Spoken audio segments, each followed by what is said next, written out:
قطب‌های حالت رو جابجا کن تا دیگه هیچ غیر ارگانیکی نتونه ازت تغذیه کنه. اینکه یه غیر ارگانیک به ما حمله کنه طبیعیه، ولی اصلا نباید بتونه از ما تغذیه کنه.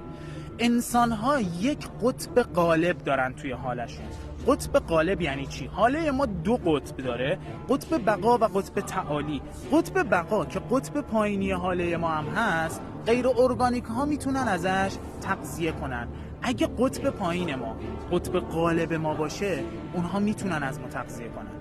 اما اگه قطب بالا یعنی قطب تعالی بشه قطب غالب ما، چه اتفاقی میفته؟ غیر ارگانیک ها رو میسوزونیم و از ما فاصله میگیرن. یعنی غیر ارگانیک ها به انسانی که قطب غالبش قطب بالاییشه اگه نزدیک بشن خطر رو احساس میکنن و اصلا نمیشن. چرا؟ چون نزدیک بشن میسوزن و از بین میرن. حالا چطور میتونیم قطب هامون رو جابجا کنیم؟